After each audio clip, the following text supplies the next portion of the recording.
चंद्रशेखर आजाद। धन्यवाद सभापति जी। आज हम संविधान की गौरवशाली यात्रा पे जो 75 साल की बात कर रहे हैं, ये इनका काम है। माइक। धन्यवाद सभापति जी। आगे सर, आगे। आज हम संविधान की गौरवशाली यात्रा पे बात करने के लिए चर्चा कर रहे हैं। कल से ये चर्चा चल रही है सर। मैंने बहुत सारे दोनों पक्ष के और जितने भी हमारे मेंबर हैं सुना सर, उनको बड़े बड़े नेता हैं सर। इसके भाग 1 में लिखा हुआ है India that is Bharat, Hindustan नहीं लिखा हुआ है सर। लेकिन सारे नेता संविधान पे चर्चा कर रहे हैं, लेकिन हिंदुस्तान ही कहेंगे, भारत कहने की हिम्मत नहीं जुटा पा रहे। ये बड़ा सवाल है सर कि क्या संविधान के हिसाब से बात रखी जा रही है। मैं धन्यवाद दूंगा फूले साहू बाबा साहब अंबेडकर को और मेरे नेता मान्यवर साहब श्री काशीराम को। 25 नवंबर 1949 को संविधान को सौंपते हुए डॉक्टर बाबा साहब अंबेडकर ने कहा था कि 26 जनवरी 1950 को हम विरोधाभास भरे जीवन में प्रवेश करने जा रहे हैं। राजनीतिक जीवन में तो हमारे पास समानता होगी, लेकिन सामाजिक और आर्थिक जीवन में असमानता होगी। क्या ये चुनौती आज 73 साल बाद दूर हुई है? भारत ने 26 जनवरी 1950 को संविधान लागू होने के साथ खुद को एक संप्रभु लोकतांत्रिक और गणतांत्रिक राज्य होने का ऐलान किया। लेकिन सर उस समय संविधान की स्थिति ये थी कि जैसे गांव का कोई आदमी, मैं 50 की बात कर रहा हूं, वो 50 साल पहले शहर में आ जाता और बड़े लोगों की महफिल में चला जाता, उस जहां वो खाना खा रहे हो, और वो टेबल पे नैपकिन को खा के जो है कि कहता कि ये तो फीका, क्योंकि वो जानता ही नहीं था, वो समझता नहीं था संविधान को, संविधान है क्या। संविधान उसके लिए महज दस्तावेज था। ये जिम्मेदारी थी राजनीतिक दलों पे कि वो संविधान को व्यवहार में लेके आते। और इसके इतने सारे आर्टिकल हैं, अगर इनको व्यवहार में लाया जाता तो मुझे लगता कि आज देश बहुत बदल गया होता। बाबा साहब ने कहा था कि लोकतंत्र भारतीय भूमि का केवल ऊपरी पोशाक है। उनके अनुसार यहाँ की संस्कृति अनिवार्य तौर पर लोकतांत्रिक है।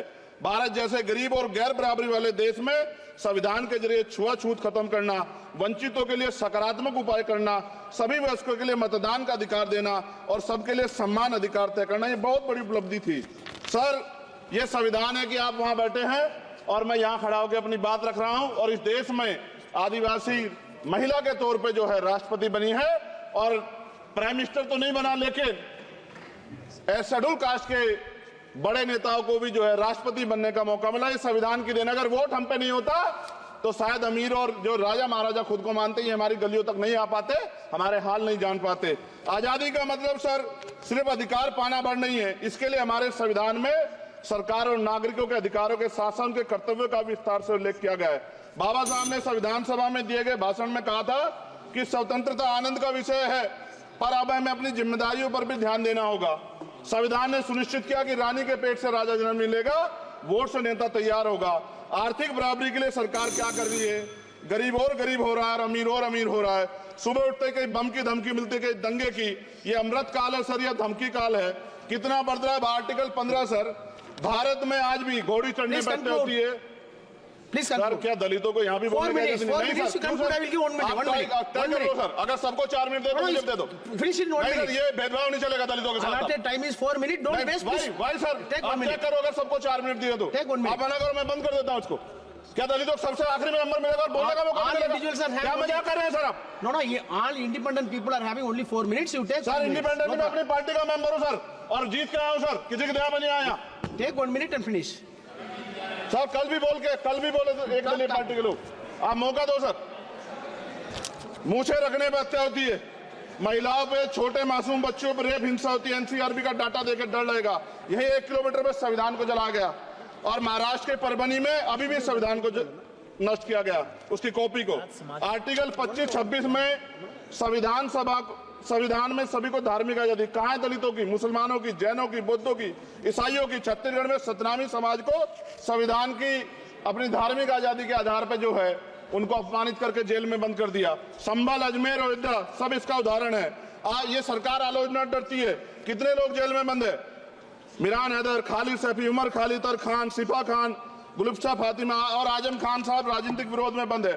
सरकार यहाँ बैठी है, सरकार सामाजिक न्याय की बात करती है। बताए कितने दलित मुख्यमंत्री बना रखे हैं आपने? 13 ज्यादा सरकार स्टेट में सरकार है। कितनी महिला मुख्यमंत्री है? आपकी सरकार ने सुप्रीम कोर्ट के आदेश के बाद रिजर्वेशन प्रमोशन में जारी नहीं किया, और ओबीसी को पॉलिटिकल रिजर्वेशन आप देंगे नहीं देंगे, आप बताने का काम करें। मैं 75 साल की गौरव यात्रा में हम एक सभ्य समाज नहीं बना पाए, इसलिए जाति आधार पर SC ST OBC के बच्चों को प्राइमरी स्कूल से लेकर उच्च संस्थानों में भेदभाव किया जाता है। सरकार निरंकुश हो गई, कोई बुलडोजर से कार्रवाई करता है। कल मंत्री जी ने कहा हमने राष्ट्रीय पिछड़ा वर्ग आयोग बनाया, 69 शिक्षक भर्ती में उसकी सिफारिशों को नहीं माना। EWS के जरिए आपने संविधान पे, आरक्षण के प्रावधान पे हमला किया। 1 मिनट में खत्म कर रहा हूं सर। संविधान सर, न्यायपालिका में आर्टिकल 124A कहता है सर, ये अधिकार जो है, Sanjay sir ji please conclude sir 1 minute में प्लीज संविधान में न्यायाधीशों की नियुक्ति का अधिकार राष्ट्रपति के द्वारा होना चाहिए, अभी तक नहीं हो रही है। All India judicial service commission कब बनेगा? क्या चंद परिवार ही सर जज बन सकते हैं? और आज हम सर, मैं सरकार से सवाल पूछना चाहता हूं सर, सेवाओं में SC ST OBC वर्ग का कितना प्रतिनिधित्व है? भारत सरकार के मंत्रालयों के अधीन PSU में, बैंकों, बीमा कंपनियों में और स्वस्थायी संस्थानों में आउटसोर्स तथा कॉन्ट्रैक्ट पर वर्तमान कार्यरत कर्मचारी कुल कितनी संख्या है? आउटसोर्स और कॉन्ट्रैक्ट में कार्यबल SC ST OBC कितना प्रतिशत है?